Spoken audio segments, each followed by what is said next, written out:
Hello बच्चों, I hope आप सब बढ़िया होंगे। और जैसा कि आप सभी को पता है कि अप्रैल सेशन का एग्ज़ाम बहुत नज़दीक आ चुका है। 2 अप्रैल से आप सभी के एग्ज़ाम चालू हैं।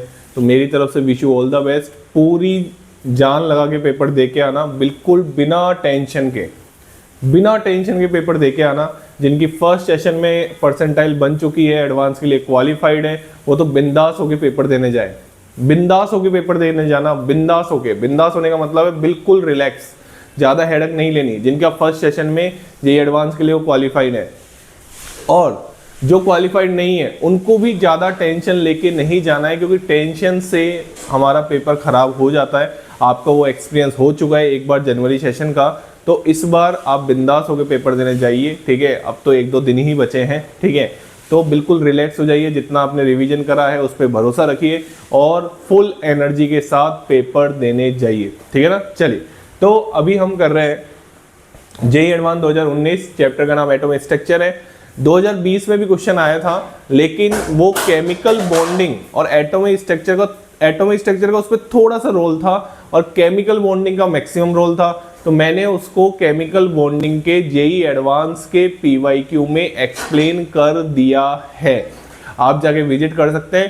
पूरे 2011 से लेके 2025 तक के जेईई एडवांस के पीवाईक्यू, चैप्टर का नाम chemical bonding, one of the most important chapter of inorganic chemistry, ठीक है ना। चलिए, तो 2020 में अगर आपको लगे कि एटॉमिक स्ट्रक्चर से क्वेश्चन आए, तो वो मैंने केमिकल बॉन्डिंग में डिस्कस कर दिया है, ठीक है ना। चलिए, अब ये 2019 का क्वेश्चन है। क्वेश्चन आपके सामने है। क्वेश्चन इतना सिंपल है ना, मैच द लिस्ट का क्वेश्चन है। 3 नंबर का एक क्वेश्चन है, इसमें 2 क्वेश्चन है, 1 और 2। 3 नंबर का एक क्वेश्चन है, -1 नेगेटिव मार्किंग है। क्वेश्चन तो बहुत सिंपल है, ठीक है।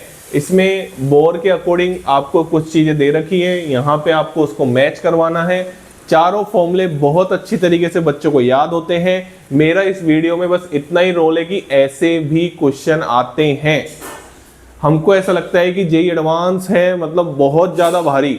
कभी कभी देखो, वो है ना, पेपर की गरिमा से तो ऊपर नहीं जा सकते, ठीक है। पेपर की गरिमा ये है कि भैया जो बच्चे एग्जाम देने वाले हैं उनसे कुछ क्वेश्चन तो हो, उनमें से ये क्वेश्चन मान लो आप एक तरीके से एटॉमिक स्ट्रक्चर का 6 नंबर +6 आ जाते, आराम से आ जाते, अगर आपने तबीयत से थोड़ा बहुत भी एटॉमिक स्ट्रक्चर पढ़ा है ना। तो आइए क्वेश्चन की बात करते हैं।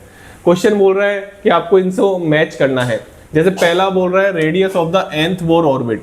सब जानते हैं कि radius of the nth Bohr orbit जो होती है वो होती है, क्या होती है सर, A0 n²/z, ठीक है। यहाँ पे A0 आप एनसीईआरटी के अकॉर्डिंग 52.9 पिकोमीटर भी लिख सकते हैं, या हम जो नोट्स में लिखाते हैं 0.529 एंगस्ट्रॉम भी लिख सकते हैं। कोई टेंशन वाली बात नहीं है।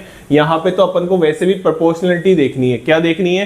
प्रोपोर्शनलिटी देखनी है, ठीक है ना। हाँ, तो टेंशन नहीं लेनी।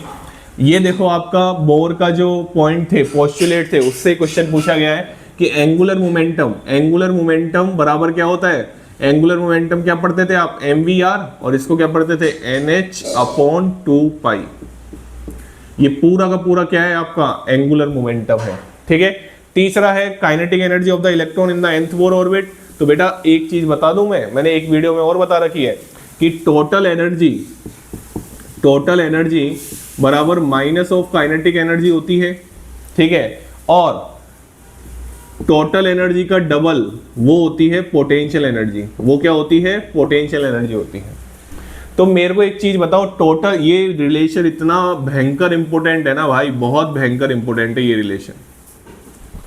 तो आप मेरे को बताओ, सबको टोटल एनर्जी का फॉर्मूला आता होगा। टोटल एनर्जी का फॉर्मूला क्या होता है? -13.6 Z²/n² इलेक्ट्रॉन वोल्ट में। अब यार इतना तो आना ही चाहिए। और वैसे भी इसने प्रोपोर्शनलिटी कांस्टेंट पूछा है, तो मेरे को एक चीज बताओ, काइनेटिक एनर्जी क्या हो जाएगी? Kinetic energy is directly proportional to हो जाएगी आपकी Z²/n²। और ऐसे ही पोटेंशियल एनर्जी भी क्या हो जाएगी? पोटेंशियल एनर्जी भी आपकी डायरेक्टली प्रोपोर्शनल टू हो जाएगी Z²/n²। आराम से देखो, कोई जल्दबाजी नहीं। फोर्थ है potential energy of the electron in nth Bohr orbit. सारे बोर, मैंने क्वेश्चन नहीं लिखा, क्वेश्चन ने बोर के बारे में बोला था। आराम से सिंगल इलेक्ट्रॉन के लिए बोर के फॉर्मूले लगते हैं, तो आप आराम से लगा सकते हैं। हाँ, ये चीज का जरूर ध्यान रखना कि जितने भी फॉर्मूले हैं वो सब सिंगल इलेक्ट्रॉन पे लगते हैं, ठीक है ना। हाँ, अब मैच करना है, आओ मैच कर लेते हैं।